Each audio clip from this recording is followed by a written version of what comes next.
अगर आपको गैस की प्रॉब्लम है और एसिडिटी की प्रॉब्लम है कि एसिड पेट में बहुत बनता है और ऊपर जो है हलक में आ जाता है और मुंह में आ जाता है, तो ये एपिसोड आपके लिए है। शुरू करें।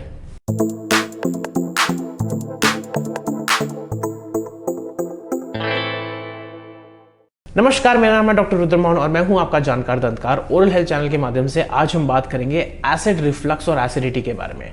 देखिए, आजकल के लाइफस्टाइल और हमारी जो भी चॉइसेस हैं, हमारा जो लाइफस्टाइल इतना सेडेंटरी हो गया है, हम बैठ के काम करते हैं, हम जो है एसिडिक फूड बहुत खाते हैं, हम बहुत रिच और हैवी डाइट लेते हैं, जिसकी वजह से हमारे को एसिडिटी की प्रॉब्लम हर किसी को कभी ना कभी होती है।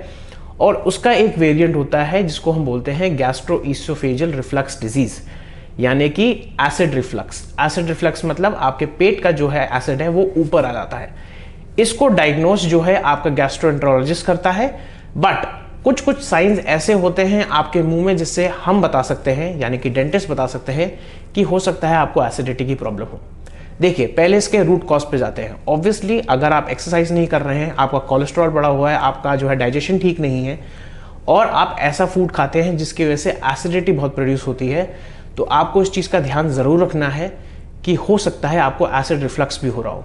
एसिड रिफ्लक्स की कुछ एनाटॉमिकल प्रॉब्लम्स भी होती हैं, यानी कि आपका जो अंदर का स्फिंक्टर है हो सकता है वो ऐसा हो, उसकी एनाटॉमी ऐसी हो कि जिसकी वजह से खाना जो है ऊपर आता है। एक ईसोफेजियल स्फिंक्टर होता है आपके जो फूड की नली होती है उसमें, वो अगर डिफेक्टिव होता है या इसमें कोई एनाटॉमिकल अबनॉर्मलिटी होती है, हो सकता है उसकी वजह से खाना ऊपर आ जाए, एसिड जो है वो ऊपर आ जाए। दूसरी चीज़, अगर आप खाने के बाद इमीडिएटली लेट जाते हो सकता है उसके बाद खाना आ जाए। तीसरी चीज़, आपने खाना कुछ ज़्यादा ही खा लिया है और जिसको डाइजेस्ट करने में, जैसे कि आपने बहुत सारा जो है हैवी ऑयली खाना खा लिया है, हो सकता है उसकी वजह से आपको एसिडिटी हो और एसिड जो है ऊपर आए।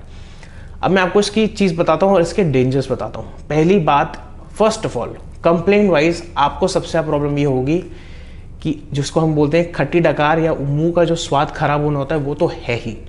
दूसरी चीज़, जो ये अंदर का एसिड होता है इसका पीएच बहुत कम होता है, 3 से भी कम हो सकता है इसका पीएच। आप समझिए, ये ऊपर अगर आ रहा है और इतना ऊपर आ रहा है, क्योंकि ग्रेविटी ये नीचे काम करती है, अगर इतना ऊपर आ रहा है तो आप समझिए ये एसिड कितना स्ट्रांग होगा आपके खाने के साथ। और ये जब आपके दांतों पे लगता है, इसको हम बोलते हैं केमिकल इरोजन, दांतों का इरोजन कहते हैं। और इससे जो है आपका एनामल धीरे धीरे करके गल जाता है। इससे आपको सेंसिटिविटी हो सकती है, आपके दांत पतले हो सकते हैं, हो सकता है आपके दांत में डीके भी बढ़ता है, बिकॉज एनामल्स को प्रोटेक्ट करने को नहीं है। दूसरी चीज़, आपके दांतों में सेंसिटिविटी जो होती है वो काफ़ी सीवियर हो सकती है।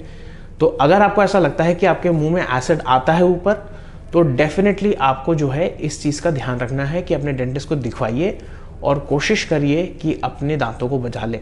दूसरी चीज़, एक बहुत ही सीरियस डिसऑर्डर हम जिसको बोलते हैं बुलीमिया। बुलीमिया का मतलब है जो लोग अपने खाने का एक नर्वस डिसऑर्डर होता है, जिसके से लोग खाना खाते हैं उसके बाद जिनको ईटिंग डिसऑर्डर्स होते हैं उल्टी कर देते हैं, क्योंकि उनको वेट का बहुत कॉन्शियसनेस होता है।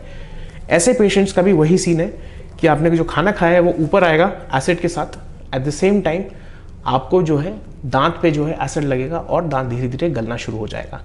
तो ये एपिसोड यही चीज़ के बारे में है। अगर आपको गैस्ट्रिक प्रॉब्लम है, मेरे हिसाब से अगर आपको कोई भी स्वास्थ्य के रिलेटेड प्रॉब्लम है, तो अपने रजिस्टर्ड मेडिकल प्रैक्टिशनर के पास या कोई भी डॉक्टर के पास जाइए और अपने आप को दिखवाइए। अगर आपको लगता है कि आपके दांत की भी प्रेजेंटेशन वैसी है, एक टिपिकल प्रेजेंटेशन होती है एसिड इरोजन वाले दांतों की, अगर आपको वो लगता है, क्योंकि आपके दांत जो है अंदर से बिल्कुल खोखले से हो जाएंगे और आपको बाद में प्रॉब्लम आने की आशंका हो सकती है। तो प्लीज़ इसका ध्यान रखें और अपने आप को regularly medically as well as dentally check करवाते रहें।